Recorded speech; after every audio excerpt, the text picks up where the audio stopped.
Hello dear students, welcome back to your biology classes.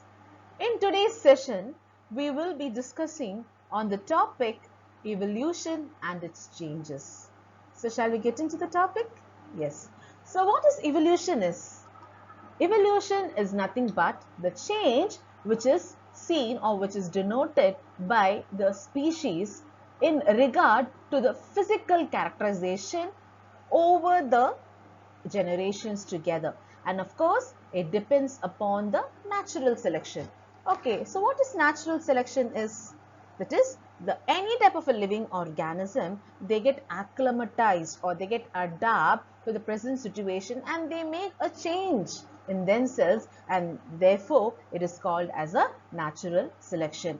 Here the theory of the evolution is always based on the concept or on the idea that all the species, okay, all the living organisms, they are related, and progressively or step by step, I can tell you, progressively they change over a period of time, and that is called as the evolutionary evidences in evolution. And some of the examples I can tell you will be, the first one I wanted to quote here will be the fossils. So what are fossils?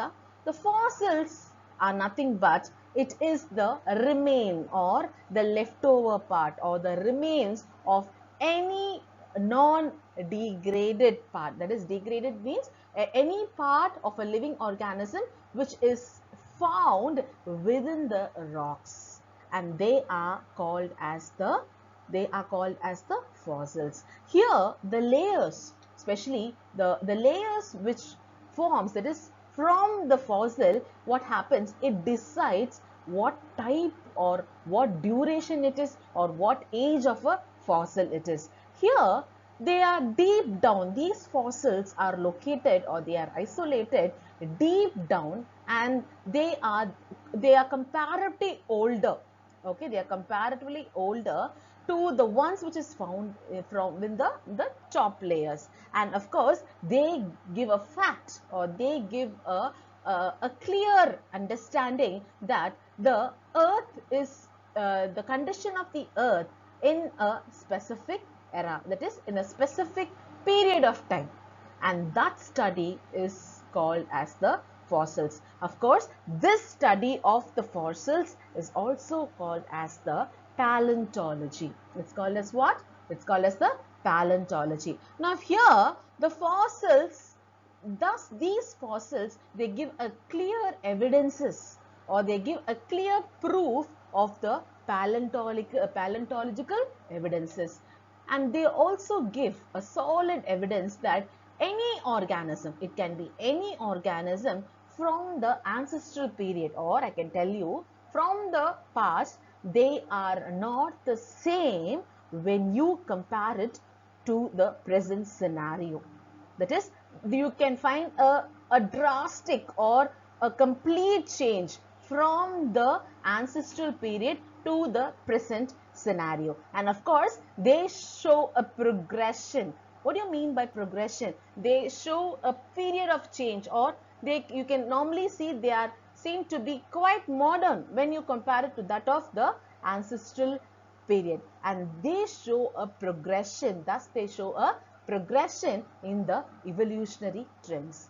Okay, researchers, they always tell us, or they always quote the ages of the fossils, and what do is that they categorize or they put some divisions all over the entire universe to determine what type, when the organism would have lived, and how this organism is related to each other, and what is the history of this animal when you compare it to the prehistoric times. So they always categorize, that is especially the researchers and the scientists. Thus the resulting fossil or the fossil always gives us a clear evidences, or it even tells the story of our ancestral period, that is the ancestral region period, where the organisms would have existed, and they also show they show a very clear evolution to form over which has formed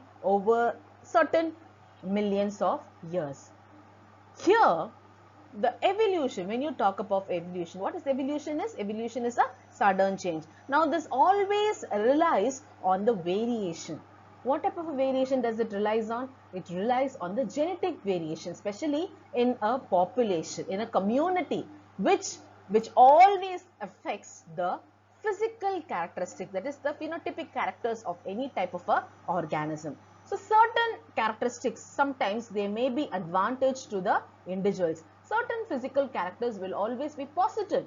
They always give a positive attitude, or the attitudes to the individual, and it can normally, that is which can be transferred to the offsprings in later time.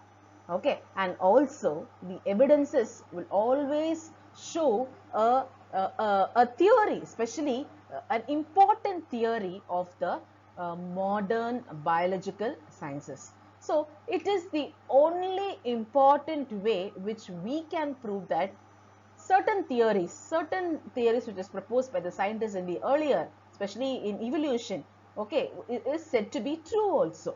And here in this chapter, you will be seeing that there are a number of evidences, okay, to prove that this to prove the biological change, okay, which is given namely in the term of fossils. Especially it gives a biological change in the fossilization, in the anatomy of an organism, and also the development pattern, especially the embryonic development pattern. So as you see in the figure over here, you can see the horse, right? The horse has been categorized million years ago. Okay, the first one will be Equus genus. That is, this genus is nothing but it is also a extinct form of a, it's the extinct form of a group of a horse. It is believed that, it is said that, the evidences say that it is extinct form of a horse, and they are known to be the first known category of horses. And when you wanted to describe its features, I can tell you that it was flourished during the North America, especially North America and Europe, during the earlier part of the Epoche era. And it is also said that these horses were the mammals. Okay, and the next, when you see the next part, the next figure, you see this Mesopius. This is also the second form of a horse. You can just see that is after 40 to 30 million of years ago, there is a change.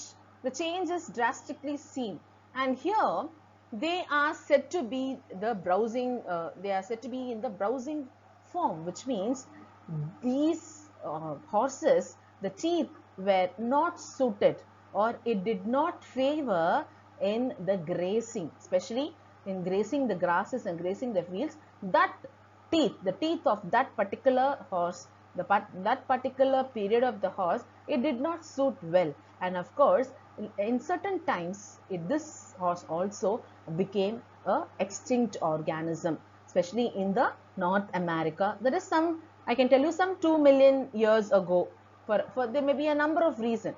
The first one, I tell you, it is because of the it is because of the competence. It has to fight with the other organisms for survival. So it did not favor the competition. So because it would have faced many competitions from the animals who have advanced technique in grazing patterns. And later what happens, this organism, it did not favor, and finally after 2 million years ago, it started to become an extinct species. And also it started to feed on some food supplies, that is some wild grasses. And here this grasses did not favor the eating patterns of this horse, and after 2 million years ago, it started to become an extinct species. So the next part you can see will be the hipparine. So when you talk about this hipparine, it is little bit a wild horse. That is after 2 million years ago, that is 23 million years ago, it evolved. So here you can see that these horses were very wild. Okay, and finally the last one will be the prevalence horse, which is the last part of the horse. And here when you see this Provalsic horses, These horses are the wild horses. Okay, these horses are the wild horses, and they were more or less like the domestic pony, that is like the pony which is very domesticated horse.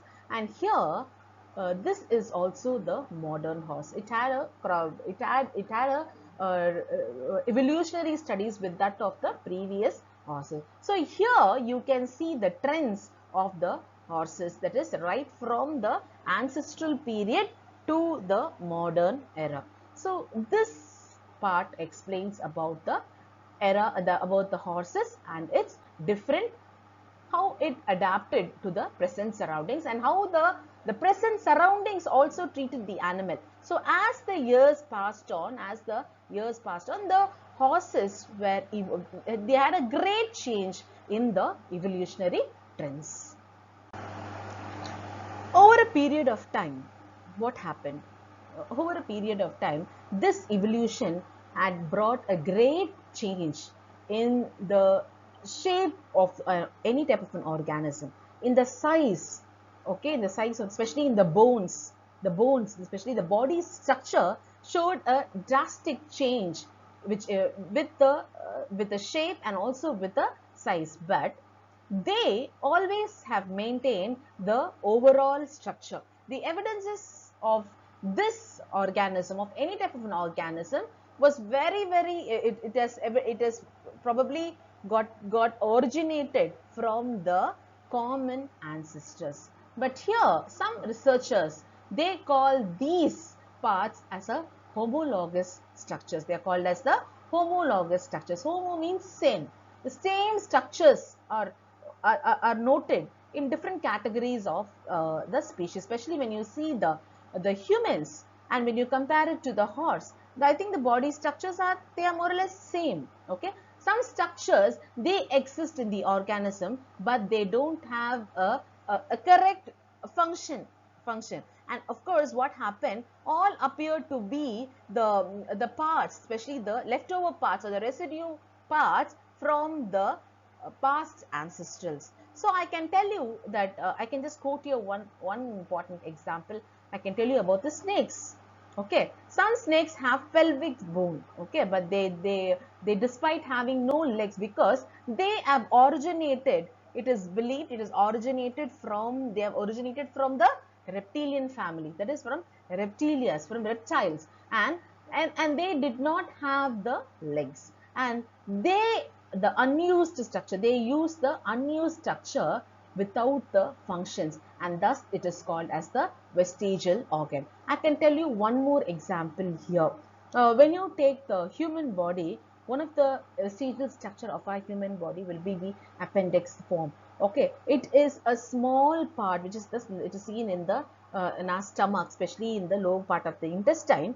There it is believed, that is before the evidences, the evolutionary trends of patterns, it said that this appendix had a great research, especially it was one of the accessory organs in the digestion. But what happened later, during the course of time, or during the evolutionary as the time started to change, and as we the organisms got to acclimatize with the present situation. Now in the present situation, what happened is, this organ called as the appendix has no work. Still it is with us, appendix is with us only, okay, but it has no function at all. Since it has no function, it is called as a vestigial structure. So that is the best definition of a vestigial structure. So homologous organs, when you talk about, it is also the homologous organs. These organs have the similar structure. They have the same, similar means what? The same structure, okay, in different organisms, but they perform a different functions. It depends on the different type of the organism and how its function.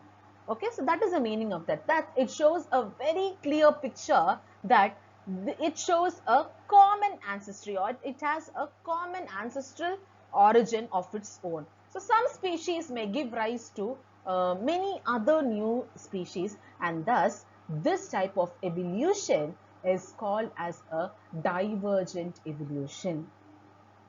So I can tell you one more example. The limbs of the Homo sapiens. It is, what are Homo sapiens are? The human beings. Yeah, the limbs of the human, the cheetah.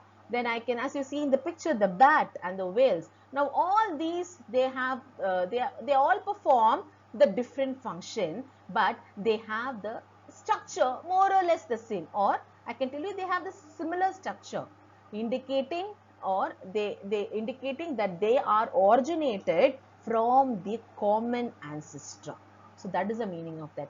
As you see in the next figure, the analogous structure. What is an analogous structure is?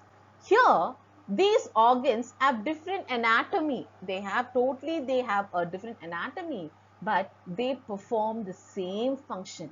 Okay, they perform the same function, and they also exhibit a different species, especially which is evolved, and it is believed that it is adapted to a particular environment, and this evolution is called as the convergent evolution. And the best example will be the wing of the different birds and also the bat. The wings of the bats have the feather, especially the feather for flying, or I can say the feather for the flight. Whereas when you compare it to the bat wing is made up of also the feather, the large extended, or the sketched skin, and they lack feathers. Okay, the structure will be like more or less same, the function will be totally different, but both serves the function for the adaptation for flying. The adaptation will be the same. The function is that both can fly. So this is one of the typical example I can quote between a homologous structure of a body part to that of analogous structures of the body part. So what are fossils are? So fossils are nothing but which we already discussed in this session, but let me tell you again. So it also tells, or it quotes about the remains of the plants and animals of the past, and hence it is called as the fossils. Here the remains of the organism is these remains of an organism from the geological time scale, that is from the prehistoric times. They remains, what happened, they remain and they are preserved in a special kind of a rock. And what is that rock called as? That is called as a sedimentary rock. Now this sedimentary rock are actually they store the actual structure, of an organism, okay, of any type of an organism, or it can be a tree, it can be an animal, or it can be a human, whatever it is, and it will show the actual structure and the impressions, any type of an impression that that impression can be determined in form of a molds, or in type of a cast. And that study, the study of the fossils, is always very important, and it is a significant feature in evolution. You know why? Because they always give the evidences in accordance to the prehistoric life, how the animals would have originated and how they had lived earlier in geological time scale, especially our ancestral animals. That is, we don't know, but through this historical studies, we know, okay, these organisms have already survived, and now it is not here because of the evolutionary pattern, the change in the evolutionary pattern. For that reason, I can tell you that the study of fossil is very important in the scientific perspective. And also they also give the, supposing if any important records or if any important links are missed in the evolutionary changes, what happens, this fossil will always give the structure. It can give a structure of an organism, not only the organism, maybe the structure of leaves, the fruits, how the fruits were in those time and now how it is now. And also it can also give a quite evidences about the seeds, and they are called as, that study is called as a mega fossil.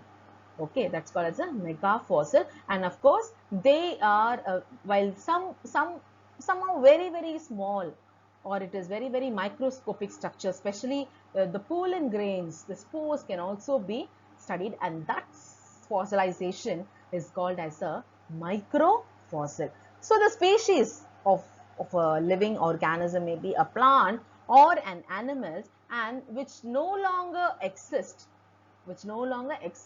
in present scenario, they are termed to be the extinct species. Of course, some conditions which always favor the fossilization will be the anaerobic conditions, especially when there is no oxygen, right? When there is oxygen, it's called as the aerobic, the presence of oxygen. Anaerobic, when the presence of oxygen, when there's oxygen is not there, absence of oxygen. And it also depends upon the pH, the lower part of the pH, and also sometimes the forest fire in form of fossil. Okay, they give in form of a charcoal, and also the sedimentary materials, the presence of any type of a sedimentary materials such as the iron, silica, the salts of iron, then carbonates. These are all comes under the category of fossilization. The next part will be the artificial selection. So what is this artificial selection is? So it is nothing but it is the selection of the individuals which is really fit to the nature, or I can tell you the traits, the characters of an individual which get acclimatized with the present situation or with the present surrounding is called as a natural selection. While if the selection of any particular organisms, okay, or a desired trait for breeding is done by a man, then it is called as a artificial selection. So here this process is always done by selecting the individuals. How do they do the artificial selection? They always select the individual that showed a very good positive phenotypic characters, and these individuals, what happen are they are made it to breed artificially, okay, in order to propagate. What do you mean by propagate? Propagate is to in order to generate, or I can tell you in order to form a new plant or an animal with some improvised traits, or I can tell you with some improvised characters, and that is called as the artificial selection. As you can see, the next part will be the embryogenesis. What is this embryogenesis? Embryo means new individual, okay, new offspring. Genesis means something formed. So how this new organisms are formed, especially the newborns or the new fetus or the new offspring is produced. So here the definition goes by this term. Embryogenesis is nothing but it is a biological process by which an embryo develops. The embryo will develop into a fetus. It develops into a fetus. Then later what happens? It begins or it starts the fertilization when the ovum. Okay, how does the fertilization? We already discussed in the reproductive chapter, right? So how does this takes place? This fertilization takes place when an ovum meets the sperm, right? When the ovum or when the sperm meets the ovum, here the fertilization occurs. Of course, this fertilization, what does it results with? It results in the formation of a zygote. And we all know, this zygote undergoes repeated divisions, or it undergoes mitotic. It divides mitotically multiple times, several times, okay, without any speculated growth, okay, and it shows a cell differentiation later. After all the cell divisions, it leads into a developing embryo. So here, when you talk about the developing embryo, the human development, as you see in the picture over here, it is very a complex process. All of us know that reproduction is a very complex process, wherein a single cell is differentiated, and what happens? It gets well differentiated and it develops into a human being with multicellular, into a multicellular human being. So here, how can you see this process as? I can tell you this process has become a continuous process which begins from the oocyte or from the ovum, and later it is fertilized. How it is got fertilized by? It got fertilized by a mature sperm to form a zygote. So now this zygote, which again differentiated into a organ, into a very specific, into a correct organ system, and later what happens? It's wherein after that into the early stages, early functional changes. And I can also tell you this transformation, or this the complete embryology genesis, the embryology transformation, or the mechanism will always include certain aspects. The first one will be the cell division. The cell will divide mitotically into multifarious cells. Okay, I told you, into multicellular human. And also cell migration. It involves the cell migration, the cell growth, and also the cell differentiation. And last but not the least, the cell also gets rearranged. It gets rearranged. Here, for better, to make it more simple and to make it more understanding, the embryology, it always helps us in preparing certain strategies, especially the therapeutic procedures which is involved in the process of fertilization, and it also helps in surgical treatments or some prenatal diagnosis, and also some mechanisms, okay, some which prevents the birth defect. All this it's able to understand, it's able to spec out certain speculations. So the next part of our evolution chapter will be the human evolution. How the human has evolved, it's gradually evolved. Here, the evolution, when you take the patterns of evolution in man especially, there was a gradual change from the simple to the complex form of the humans. And as we all know, the humans are believed to develop from the very simpler form due to many theories, okay. And here this evolution, it is said that it would have begun billion years ago, okay, maybe due to certain conditions. Yeah, I can also tell you that Darwin gave a theory of evolution. Especially, he had a book. He has coded with a book called Origin of Species. Okay, and here what did this Darwin explain? He said, or he stated, or he explained the concept that this evolution has come through a series of natural selection, which means the organism started to accept the change in the environment, and they gradually changed in different form, in the latest form, or it is adapted to the modern era. So some of the theories I can tell you will be the natural selection, just now I told you. Then the genetic variation. After the genetic variation, the struggle to live, okay, the struggle to exist, okay, the struggle to live and to fight against the other organism. And also only the survival of the fittest can survive. And also evolution is nothing but it is the interaction among certain processes. I can tell you the first process will be the mutation. What is mutation is? The mutation is nothing but a sudden change.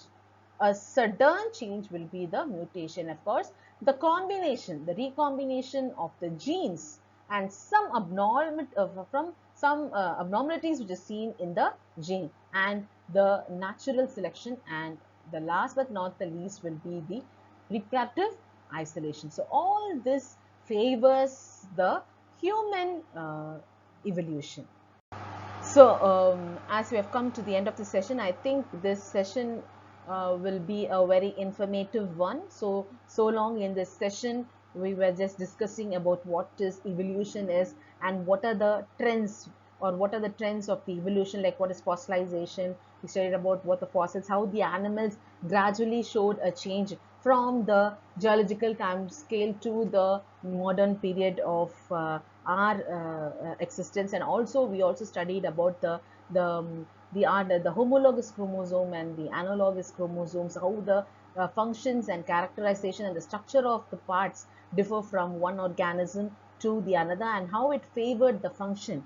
Okay, and we also saw about the patterns of evolution, the patterns of embryology, and how the human also started to exist. He also came under the process of evolution, how the human evolution took place very beautifully. So I think students hope this session was a very informative one. So if you do have comments, if you do have any queries, please post your comments in the valuable comment box. And also I have pinned a form there, so kindly fill up and get yourself enrolled in the online platforms and in online tuition. So hope this session was informative, So meet you all in the next video. If you like this video, share the video, subscribe to our channel 2x Scion, and don't forget to hit the thumbs up button right there. So meet you all in the next part of the biology class. Until then, it's me signing off. Take care, children.